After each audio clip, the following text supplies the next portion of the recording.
بسم اللہ الرحمن الرحیم۔ السلام علیکم۔ ہمارے ارد گرد لاتعداد فرشتے اپنے کاموں میں مصروف ہیں، مگر وہ ہمیں دکھائی نہیں دیتے۔ اگر وہ انسانی شکل اختیار کر کے ہمارے سامنے آئیں تو پھر انہیں دیکھنا ممکن ہے۔ انسان کی نسبت فرشتے عظیم مخلوق ہیں، اور ان میں بھی چھوٹے ہیں اور بعض بڑے ہیں۔ فرشتوں میں بعض کے 2 پر ہیں اور بعض کے 600 پر ہیں۔ قرآن کریم میں ارشاد پاک ہے کہ اللہ تعالیٰ کے لیے تمام تعریفیں ہیں، جو آسمان اور زمین کا پیدا کرنے والا ہے، اور 2 اور 3 4 پروں والے فرشتوں کا اپنے قاصد پیغمبر بنانے والا ہے۔ بعض روایات کے مطابق جبرائیل امین علیہ السلام کے 600 پر دیکھے گئے ہیں، اور ہر پر نے آسمان کو گھیر رکھا ہے۔ ان کے پروں سے مختلف رنگ اور قیمتی موتی بکھر رہے ہوتے ہیں۔ وہ فرشتے جنہوں نے عرش اٹھا رکھا ہے، ان کے قد و قامت کے بارے میں سیدنا انس رضی اللہ تعالی عنہ سے مروی ہے کہ حضور نبی کریم صلی اللہ علیہ وآلہ وسلم نے ارشاد فرمایا،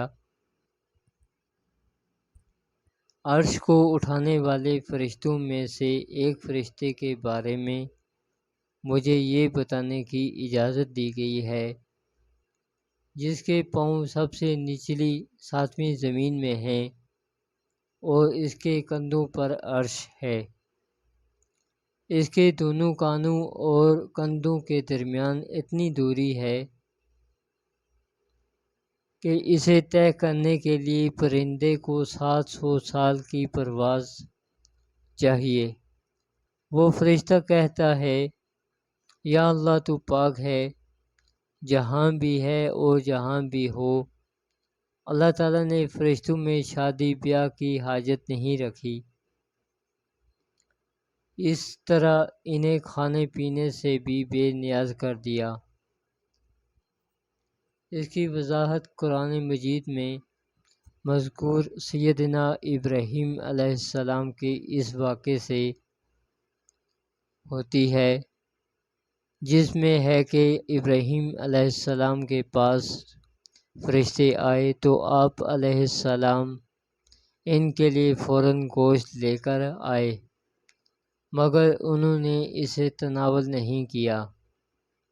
اللہ تعالیٰ نے فرشتوں کو بیماری، سستی، کاہلی، دکھ، تکلیف، تھکاوٹ اور اکتاہٹ وغیرہ سے محفوظ رکھا ہے۔ وہ دن رات فقط اللہ کی اطاعت میں اپنے کاموں میں مصروف رہتے ہیں۔ قرآن مجید میں بیان ہوا ہے کہ آسمانوں اور زمین میں جو کچھ ہے صرف اللہ ہی کا ہے، اور جتنے اس کے پاس فرشتے ہیں وہ اس کی عبادت سے نہ سرکشی کرتے ہیں اور نہ تھکتے ہیں۔ وہ دن رات اللہ کی تسبیح بیان کرتے ہیں اور ذرا سی بھی سستی نہیں کرتے۔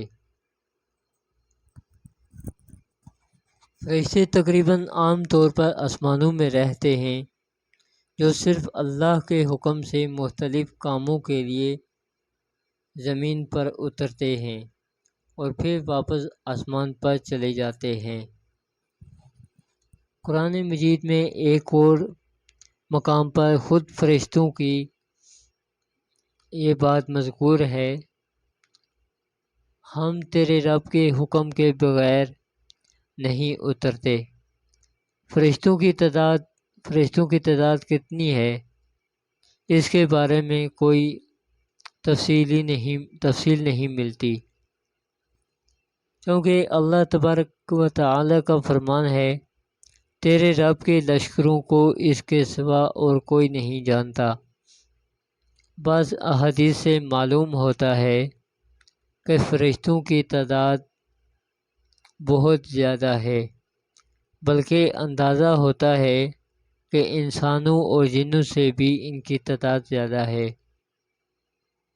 سیدنا ابو ذر رضی اللہ تعالی عنہ سے مروی ہے کہ اللہ کے رسول صلی اللہ علیہ وآلہ وسلم نے ارشاد فرمایا، آسمانوں میں کہیں 4 انگلیاں جگہ بھی ایسی نہیں جہاں کوئی نہ کوئی فرشتہ سجدہ ریز نہ ہو۔ سیدنا عبداللہ بن مسعود رضی اللہ تعالی عنہ سے مروی ہے کہ اللہ کے رسول صلی اللہ علیہ وآلہ وسلم نے ارشاد فرمایا، قیامت کے روز جہنم کو اس حال میں لایا جائے گا کہ اس کی 70 لگامیں ہوں گی اور ہر لگام کے ساتھ 70,000 فرشتے ہوں گے جو اسے کھینچ کر لا رہے ہوں گے۔ فرشتوں کی ایک اہم خاصیت یہ بھی ہے کہ وہ اللہ تعالیٰ کے حکم سے اپنی شکل و صورت کے علاوہ کوئی اور صورت بھی اختیار کر سکتے ہیں۔ یہ صورت کسی ایسے انسان کی بھی ہو سکتی ہے جسے دیکھنے والے پہچان لیں۔ انسانوں کے علاوہ کسی اور جاندار کی صورت اختیار کرنے کی فرشتوں کو طاقت ہے یا نہیں، اس کے بارے میں قرآن و سنت میں کوئی صراحتاً ذکر نہیں ملتا۔ البتہ ان کی انسانی شکل اختیار کرنے کے واقعات ضرور ملتے ہیں، جن سے یہ اندازہ ہوتا ہے کہ فرشتے اللہ تعالیٰ کے حکم سے دیگر شکلیں بھی اختیار کر سکتے ہیں۔